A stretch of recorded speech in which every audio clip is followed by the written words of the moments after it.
Hello, my name is Gabriela Acosta, and today I will be informing you about ADHD and how it impacts the younger generations of our society. Okay, by show of hands, how many people in the audience have been or know somebody who has been diagnosed with ADHD?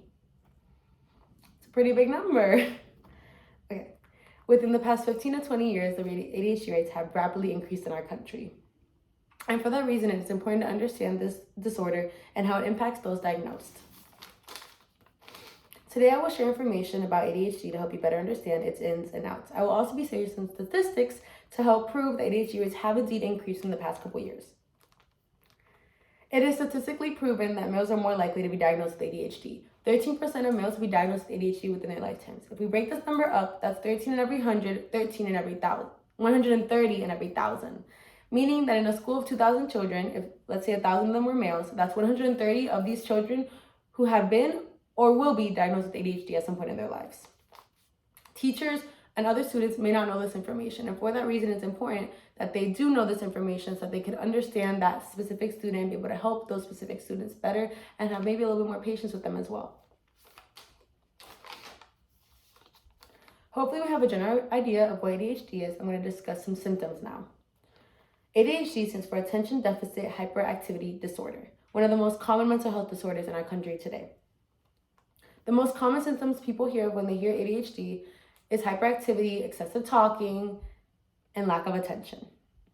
What some people don't know is that ADHD comes in 3 different forms. One being inattentive, the second being hyperactive/impulsive, and the third being combined.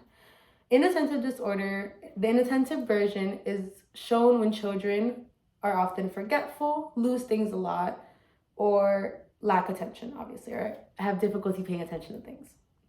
The next, which is also probably the one that people most commonly hear of the most, is hyperactive/impulsive, which is obviously lack of attention, hyperactivity. These kids cannot sit down, they can't stop talking.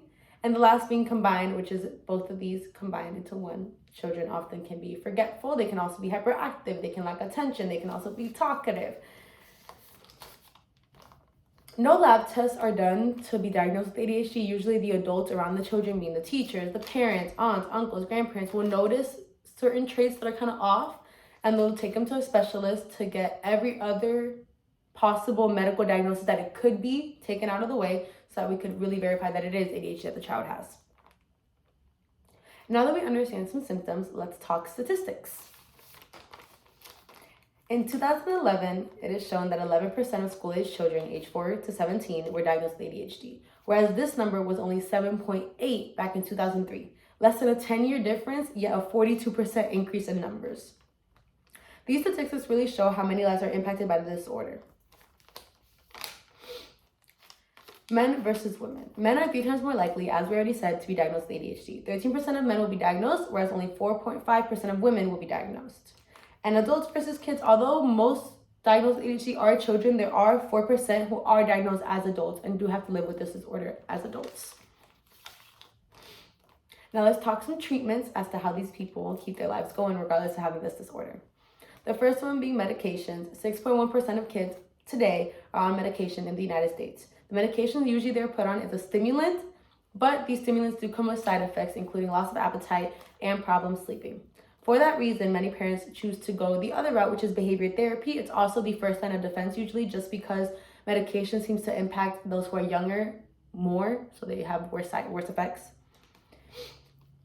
And behavior therapy is just done to get rid of bad behavior, promote good behavior. It usually helps kids a lot more. The last is no treatment at all. Since there really is no cure for ADHD, a lot of individuals do just choose to go with no treatment at all. And their treatment being holistic approaches such as meditation, vitamins, stuff like that. To summarize, ADHD is one of the most common mental health disorders found in school-age children. Although statistics show that kids are more likely to be diagnosed with ADHD, there are still a large sum of adults who live their daily lives with this disorder. And treatments include medicines, therapy, and no treatment at all.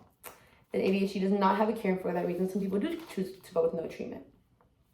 Alrighty, so next time you're around someone who seems like they can't stop talking and can't sit down, maybe you'll think twice and think, this person may have ADHD. Maybe I should have a little bit more patience with this individual and help them out a little bit more. Thank you guys so much for listening to me. My name is Gabriela Acosta, and it has been a pleasure. Thank you.